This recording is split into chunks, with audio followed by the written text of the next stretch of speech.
네, 이번에는 국민의힘 김경진 전 의원과 좀 말씀 나누겠습니다. 어서 오십시오. 안녕하세요. 그 검찰 출신이시잖아요. 네. 네, 그래서 어제 있었던 그 도이치모터스 주가 조작 사건에 대한 말씀부터 제가 좀 여쭤봐야 되겠습니다. 네. 이게 2심인데 그 뭐 주범에 대한 관심보다는 그 전주라고 알려진 손모 씨. 네. 그 재판 결과 좀 설명 좀 해주실까요? 예, 그러니까 1심에서는 지금 손모 씨에 대해서 무죄 판결이 선고가 됐었죠. 그러니까 주가 조작에 함께 가담을 해서 했다 이렇게 보기는 어렵다라는 이유로 이제 무죄 판결이 선고가 됐는데 공범이 아니다 이렇게. 네, 공범이 아니니까. 그랬더니 검찰에서 항소를 하면서 항소심에서 공소장을 살짝 덧붙였어요. 뭘로 덧붙였냐면 공범은 아닐지는 모르겠지만 1심 판결이 맞다고 전제를 하면 그렇지만 혹시 이 사람이 그러면 도와준 혐의는 있지 않을까. 그걸 이제 전문용어로 방조범이라고 그러거든요.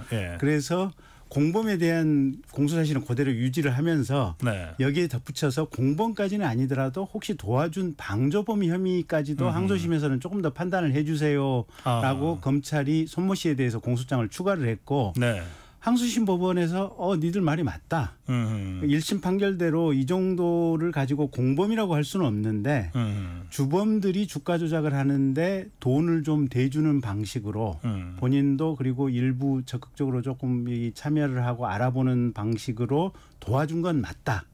그래서 방조범 혐의에 대해서 어제 유죄 판결을 했었고요. 최종적으로 집행유예형이 선고가 됐었습니다. 이제 그 선고가 나자마자 이제 김건희 여사도 똑같은 경우 아니냐 이제 이렇게 많은 언론이 보도를 하고 있습니다. 같은 경우입니까? 글쎄 이게 이제 참 법조인들 입장에서는 사건 기록이나 본인이 직접 수사하지 않는 한 뭐라고 참 얘기가 어려운데 일단은 단순 비교하기는 어려워요. 일단 들어갔던 돈의 금액 차이가 있고 지금 이제 전체적으로 보면 주가 조작에 이용됐던 통장이 157개인가 그렇다는 거거든요. 그리고 사람은 통장 명의주는 91명인가 된다는 거고. 근데 지금 유죄 판결에 나온 김건희 여사 통장은 3개거든요 보면. 그럼 전체적으로 맥락이 지금 157개에서 통장 3개가 이용된 것. 그다음에 돈이 들어간 금액을 비교를 해보면 손모 씨에 비해서 김건희 여사 돈 들어간 건 한 10분의 1 정도 되거든요. 손모 씨가 한 100억대가 그 돈이 들어갔다고 돼 있죠. 그래서 이 10분의 1을 가지고 그러면 김건희 여사도 도와줬다. 방조범이다. 이렇게 볼 수 있을지 아마 검찰 입장에서는 굉장히 좀 지금부터 오늘부터 고민해서 아마 어떤 사건에 대한 결정을 해야 되지 않을까 싶어요. 이 방조 경우에 이를테면 주가 조작 사건이었는데 이제 방조범이라 그러면 이 사람들이 주가 조작을 하려고 한다는 거를 알고 그렇죠. 했다. 돈을 모르고 했다. 이게 굉장히 중요한 기준이라 그러더군요. 그러니까 뭐 어떤 돈이 들어갔다고 하더라도 그걸 전혀 몰랐다. 또는 어떤 투자를 하는데 그냥 뭐랄까 이제 증권회사 직원이라든지 증권사 주변에서 투자 전문으로 하는 사람들한테 내가 돈 당신한테 줄 테니까 이 돈을 가지고 당신 마음껏 알아서 투자하고 나한테 적당하게 좀 이익 좀 내주라. 그걸 이제 속칭 말하는 1인 매매라고 하거든요. 너를 믿으니까 그냥 전부 알아서 해라. 통장이나 돈 너한테 맡길게. 당신 알아서 해라. 이 경우에는 방조라고 하기도 어렵죠. 그러니까 전체적으로 이게 지금 주가 조작이 이루어지고 있다는 이 상황을 알고서도 통장이라든지 또는 투자금이 들어간 경우 이 경우에 지금 손모 씨에 대해서 지금 방조범 유죄 판결이 나왔거든요. 그래서 그런 부분도 역시 지금 김건희 여사와 관련해서 방조범 유무죄 결정을 할 때 아마 검찰이 좀 이렇게 정밀하게 들여다보고 있지 않을까 싶어요. 알았느냐 몰랐느냐 이게 그 사실은 이 머릿속을 들여다보기 전에는 어려운 거 아닙니까? 그런 경우에는 보통 상황을 가지고 추정을 하죠. 정황과 상황으로. 그때 이제 두 사람 사이에 뭐 요새는 이제 뭐 그때는 2009년도 얘기니까 또 뭐 증거 채집이 어떻게 됐을지는 모르겠지만 요새 문자라든지 카톡 대화 내용 같은 경우 핸드폰 보고 나면 다 있지 않습니까? 보면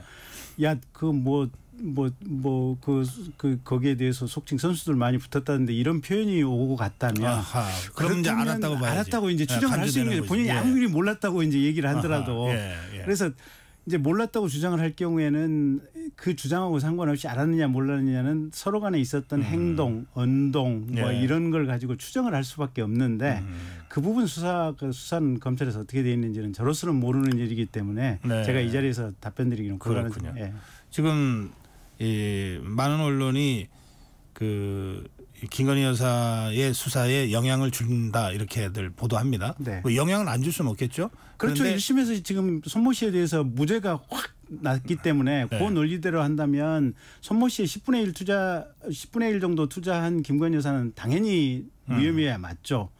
근데 손모 씨가 이제 항소심에서 방조범 부분에 대해서 유죄가 났으니까 조금 이제 검찰 입장에서도 생각을 해야 될 대목들이 조금 더 있겠죠. 알겠습니다. 이 검찰이 어떤 결정을 내릴지 다들 지켜볼 텐데 지금 수사하기는 쉽지 않아 보기. 우리 김경진 전 의원 말씀은 고민은 엄청 될 건데 이걸 진짜로 수사 기소 쪽으로 가기는 쉽지 않을 거다. 통장 세계에 한 10분의 1 정도라고 하니까. 좀 지켜봐야 되겠네요. 자, 그럼 그렇고 이제 그 명품백 그 문제 관련해서도 아직 검찰이 최종적으로 아직 입장을 확정하지는 않은 상태거든요. 서울중앙지검의 입장은 나왔어요. 이거 기소하기 어렵다. 수사심의위원회의 권고도 나왔어요. 기소하기 어렵다. 그런데 아직 최종적으로는 이게 확정되지 않은 상태고 이 손재영 목사라는 사람이 제시한 수사심의위원회 결과가 나온 이후에 검찰이 입장 정리할 거다라고 하는 예측만 지금 나와 있는데. 근데 김건희 여사 부분도 그렇고 최재형 목사 부분도 그렇고 이게 법정에 가기는 어려울 거예요. 일단 최재형 목사 같은 경우는 지금 이게 카메라에다가 몰래 녹화할 수 있는 장치를 가지고 들어가서 지금 현장을 찍었다는 거 아니에요, 보면. 굉장히 악의적으로 지금 사건을 일부러 만들어내기 위해서 기획했던 거 아니에요, 보면. 근데 그 찍혔던 영상이 지금 온 세상에 다 돌아다니고 있잖아요. 그 영상 자체를 보고 있으면 사실은 이 백을 준 상황은 분명히 영상 안에 드러나지만 무슨 구체적인 청탁 내용이 그 자리에서는 없잖아요, 보면. 그리고 최 목사 얘기에 따르면 가서 이제 그 후에 그 자리가 끝나고 나서 김건희 여사의 비서격인 분한테 그 재미 이제 하원 의원을 했던 김창준 전 의원에 대해서 한국 국립묘지 안장 문제 이 부분에 대한 부탁이 있었다. 근데 그 안장은 사실은 이제 보훈처에 있는 이 국립묘지 안장심사위원회라는 게 있거든요. 그 안장심사위원회에서 결정을 하는 문제이기 때문에 이게 무슨 영부인이나 대통령이 개입할 수 있는 여지가 있는 것도 아니고, 그리고 김창준 이 미국 하원 의원의 뭐 시신을 이 유해를 국립묘지에 안장하느냐가 그렇게 논란이 될 만한 사안인가도 사실은 뭐 좀 생각할 대목들이 좀 많이 있는 거고. 어쨌든 그게 김건희 여사한테 그 청탁 내용이 전달이 안 됐다고 하는 것은 객관적으로 지금 일치되는 사실들이거든요, 보면. 그러면 이 백을 받았다고 하는 부적절한 행동이 있었던 것은 분명하고, 이 부분과 관련해서는 국민들께 사과도 하고 국민들의 마음을 조금 되돌리기 위한 노력을 대통령이나 대통령 배우자께서 하셔야 되지만, 그거하고 상관없이 형사사건 부분은 아마 처벌하기는 쉽지 않아 보이긴 합니다. 그런데 김건희 여사 부분은 그렇다 하더라도 최재형 목사도 사건으로 기소하기는 쉽지 않을 거라고 아까 말씀하셨는데 그 이유는 왜 그렇습니까? 그게 이 자체가 그러니까 이제 주로 청탁급 금지법만 가지고 본다면 이게 어떤 청탁 자체가 무슨 부정한 내용이 과연 있는지, 그리고 이거를 법률상으로 본다면 이게 이 보훈처 산하의 위원회에서 결정해야 될 안장심사위원회에서 결정해야 될 문제인데, 그게 영부인이나 대통령이 무슨 영향을 미칠 수 있는 상황은 아니거든요. 그리고 내용 자체가 김창준 하원 의원의 어떤 위해 국립묘지 안치다 보니까 그게 그렇게 그러니까 청탁금지법상 김건희 여사도 최재형 목사도 이 청탁금지법으로 처벌하기는 쉽지 않다. 그런 범죄적 판단이 있다는 말씀이군요.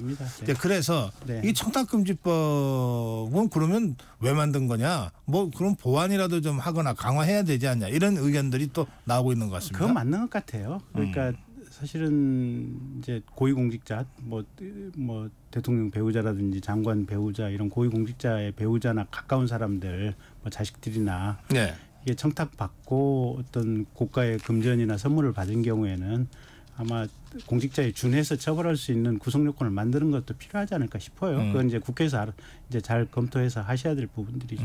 그렇죠. 그거야말로 국회 입법 사안이고요. 네, 네. 예. 예, 그와 별도로 지금 이 법사위의 그 김건희 여사 특검법이 네. 통과된 상태거든요. 이제 본회의 처리를 앞두고 있는데 그건 어떻게 평가하십니까? 그러니까 끝없는 핑퐁이죠. 뭐 어차피 대통령실에서는 또 거부권 행사할 거고. 아이 참 대한민국 정치의 비극이에요. 대한민국 정치의 비극이에요. 왜 이런 핑퐁이 계속됩니까? 결국 서로가 뻔히 아는 거 아닌가요 지금? 이게 정치적인 기싸움이죠. 이 법을 가지고 뭘 하겠다 이것보다도 네. 이 법을 발의하고 또는 대통령실에서 거부권을 행사하는 이 프로세스를 통해서 결국은 민주당 입장에서는 대통령의 지지율을 확 지금 떨어뜨리겠다는 거고 대통령 지지율을 떨어뜨리는 것을 통해서 다음번 대통령 선거에서 이재명 대표가 대통령을 하는데 확실한 우위를 굳히게 들어가겠다. 지금 뭐 이런 생각이고 계속 이제 그런 어떤 연장선상에서 나오는 것들. 그러면 더불어민주당이 그런 전략으로 이걸 계속 하고 있다고 하면 네. 그 전략이 효과를 거두고는 있다고 보십니까? 이미 충분하게 200% 효과를 거두고 있는 거죠. 그럼 효과를 거두고 있다면은 그만둘 이유가 없잖아요. 계속 하겠네요. 계속 한다고 봐야죠. 아하. 그러면 대통령실이나 국민의힘에서는 이걸 어떻게 대처하는 게 좋습니까? 뾰족한 대책 방안이 없죠. 그냥 끌려다니는 수밖에 없다. 빰 맞아야죠. 무슨 대책이 있겠습니까? 하긴 뭐 정치권에 그런 말이 있습니다. 이 소나기 올 때는 그냥 맞아라. 아니, 사실은 이게 뭐랄까 이제 김건희 여사께서 지난번에도 뭐 한동훈 대표 당대표하고 뭐 사과하는 뭐 텔레그램 톡이 있었느니 많은 일을 가지고 네. 그냥 이게 잘못을 했더라도 국민들한테 안쓰럽게 보이면 되거든요. 그래서 옛날에 DJ 때나 YS 때는 주변 인물들 뭐 자식이나 가까운 사람들 사고 치면 대통령이 검찰 수사 끝나고 나서 국민들에게 사과를 했지 않습니까? 죄송했습니다. 잘못했습니다. 제가 관리 잘못했습니다. 지금도 요건도 사실은 김건희 여사가 국민들에게 간절한 어떤 국민들의 마음을 움직이면 일정 정도는 이 민주당이 노리고자 하는 부분들이 사실은 이제 어느 순간에 이게 잘 안 되는 이런 상황인데 그렇게 될 건데 문제는 김 여사도 그런 노력이 많이 적으시잖아요. 답이 없는 거죠. 그 최근에 이제 그 여러 언론 보도에서 이제 김건희 여사가 다시 공개 행보를 하는 데 대해서 이렇게 이제 그 보도가 나가면서 또 상당히 비판적인 그 논의들도 지금 제기되고 있는데 그럼 그 문제는 어떻게 보시는지? 아니 그건 논리적으로 따져보면 민주당에서도 대통령 배우자를 위한 부속실 설치하라고 지금 얘기를 한 거 아니에요. 그건 공적 행보를 한다는 전제하에서 하는 거 아니에요 보면. 네. 아니 대통령 배우자가 전 세계적으로 다 뭔가 역할을 하고 있잖아요 보면. 아니 그리고 민주당이 가령 뭐 북한의 김여정이 공개 활동하는 거에 대해서 비난을 한 적을 한 번이라도 본 적이 있나요? 아니 미국에서는 저 빌 클린턴 대통령 후임으로 힐러리 클린턴이 대선 출마도 했었잖아요 보면. 네. 아니 그러니까 이게 대통령의 배우자가 공개 행보를 하는 것은 필요하기도 하고 당연히 이게 해야 될 역할 중에 하나고 뭐 자살 예방을 위한 우리 사회의 노력 이건 대통령 배우자가 해야 될 역할인데 문제는 이제 상황적 맥락이죠. 그러니까 아까 말씀하신 대로 이게 명품백 문제라든지 뭐 이런 문제로 사과가 없는 상태에서 국민들이 그렇게 마음이 탐탁치 않은 상태에서 공개 행보라고 하는 이 과정이 같이 엮여져 있다 보니까 옛날에 그러잖아요. 이쁘면 한없이 예쁘고 미우면 한없이 밉다고. 딱 그런 어떤 이게 논리나 어떤 해야 될 일 뭐 이런 거하고 상관없이 감정적 정서적 맥락에 지금 걸려 있는 것들 아니에요 보면. 네. 그래서 가장 큰 그걸 어떻게 풀 거냐는 네. 그건 어떤 면에서는 굉장히 쉬울 수도 있지만 참 하기 어려운 일일 수도 있고. 김건희 여사 본인이 적극적으로 국민들과 마음을 같이 할 이 마음을 먹으면 아주 쉽게 풀릴 수도 있는 문제죠. 그 점에서는 지금 김건희 여사에 대해서 일종의 그 마녀 사냥 중세 시대에 이런 그 흐름이 있다. 뭐 이런 주장도 있습니다. 그런 거죠, 뭐. 그럴 때 이걸 어떻게 극복할 거냐. 하여튼 고민이 좀 필요하다. 대통령실에서. 알겠습니다. 자, 그건 그렇고요. 그 지금 문재인 전 대통령과 그 가족들에 대한 수사도 상당히 좀 속도를 내고 있거든요. 그 문다희 씨가 그 SNS에 올린 글에는 자기는 문재인 전 대통령 아버지를 공격하기 위해서 발필 말이다 뭐 이런 표현이 있습니다. 그거 어떻게 보십니까? 근데 중요한 거는 이제 지금 검찰이 수사하고 있는 내용이 범죄 행위에 맞느냐 틀리느냐 범죄 행위가 있었느냐 없었느냐 이것만 보면 되는 거고 아니 무슨 박근혜 대통령 같은 경우도 자기가 먹은 건 아니잖아요 보면 다른 사람한테 갔던 거 아니에요 보면 근데 어쨌든 그 긴 형량을 법원에서 선고받았잖아요. 그러니까 대한민국 사회는 어느 시점부터 이게 대통령을 했다고 하더라도 이게 법으로 아니 당연히 이제 법 원칙이 헌법상의 원칙이 그냥 다 제대로 적용되는 국가가 지금 시스템 국가가 지금 대한민국 아니에요 보면 그래서 그거는 일종의 이제 자기를 지키기 위해서 지지자들에게 감성에 호소하는 전략이다. 옛날 조국 대표가 무슨 일가족 도륙이라고 하는 그 표현으로 지금 지지자들 감성에 호소했잖아요. 이게 대법원 가서 다 유죄 판결 나오고 실형 뭐 2년, 3년, 4년씩 나와도 그 일가족 도륙했다고 하는 그 감성적 표현을 가슴에 담고 사는 국민들이 상당수가 있잖아요 보면 딱 그거하고 똑같은 거죠. 근데 이제 이런 상황 속에서는 국민들도 냉철해져야 돼요 보면 보세요 전두환, 노태우, 그다음에 김대중 대통령, 김영삼 대통령 자제분들, 그다음에 박근혜 대통령, 이명박 대통령 다 이게 전직들 범죄 행위 있는 경우에 다 처벌이 됐지 않습니까 보면. 그래서 한국 사회는 전직 대통령이었다, 전직 대통령 가족이었다 이 이유로 수사가 익스큐스 될 수 있는 그런 상황은 아니고요.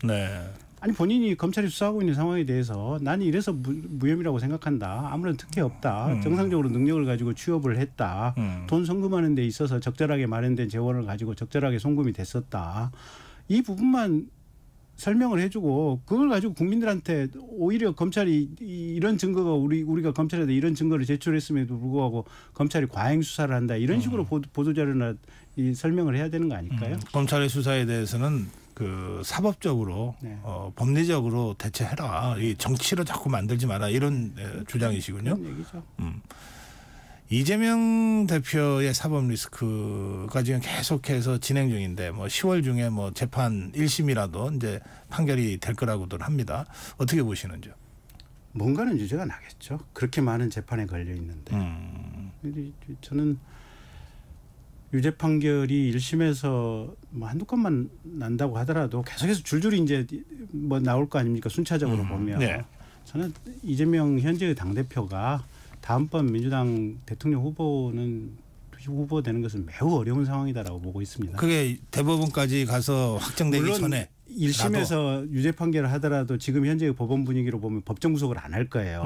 그러면 확정 대법원까지 가는데 계속 활동을 하는 거죠. 대선은 3년 있으니까 그때까지는 충분히 뭐 대법원까지 가는 미확정 상태로 대선까지 갈 수는 있겠지만 저는 이번에 한동훈 당대표 국힘에서 선출되는 걸 보고 사실은 대통령실에서 한동훈 당대표 이번에 안 밀었다고 하는 것은 공공연한 비밀 아니겠습니까? 누구나 다 알고 있는 사실인데 그 대통령 뜻을 가지고도 보면 당대표 선거조차 어떻게 하지 못했거든요. 보면. 그렇게 보면 지금 현재 이재명 민주당 대표가 민주당 차기 대선 후보로 나간다. 저거는 바뀌는 것은 저는 한순간의 문제라고 보고 있고요. 그래서 지금의 이 상황과 상관없이 그 사이에 1심 판결 한 2억 개는 대통령 선거까지 2-3개 정도는 나올 것이고 그중에 일부는 틀림없이 유죄 판결이 날 것이고 그걸 기점으로 해서 민주당 당내 권력 구도라든지 차기 대선 구조도 이제 같이 좀 변화가 있을 것이다. 크게 요동이 칠 거다. 이제 사실 그 점 관련해서 이제 1심에서 이재명 대표에 대한 유죄가 선고될 때 그 전후에서 그러니까 예전에 왜 조국 대표가 한참 이제 사법적으로 문제가 됐을 때 서초동 집회에서 이제 조국 구하기 집회가 있었잖아요. 네. 예, 그런 식으로 그때보다 더 규모가 크게 그런 집회가 있을 가능성이 있다. 뭐 이런 얘기들이 좀 나오고 있던데요. 그렇다고 하더라도 중요한 것은 중도층에서 냉정하게 바라보고 있는 국민들의 민심인데 대체로 보면 이번에 민주당 당내 경선할 때 보면 투표율이 되게 낮았잖아요. 네. 저는 그 과정 또는 조국 신당이 나왔던 과정이 결국은 이재명 당대표의 사법 리스크 그리고 다음번 주자로 이재명이 있어서는 안 된다고 생각하는 하지만 뭐 이게 현재 윤석열 대통령을 싫어하지만 이재명은 또 안 된다라고 하는 민주당 당내 당원들의 분위기 이런 분위기들이 지난번 당대표 경선 과정에서 네. 투표율이 낮은 그 이유들이 아니었나 저는 그렇게 보고 있습니다. 그렇기 때문에 여러 가지 지지자들의 집단 행동이 있다 하더라도 대세를 어떻게 그렇죠. 하지는 못할 거다. 냉정한 또 중도층들이 있는 거니까요. 대한민국 이미 그 정도는 넘어섰다. 네. 이런 말씀을 계속 하시는군요. 예, 오늘 여기서 마무리하겠습니다. 말씀 잘 들었습니다. 고맙습니다. 네, 김경진 전 의원이었습니다.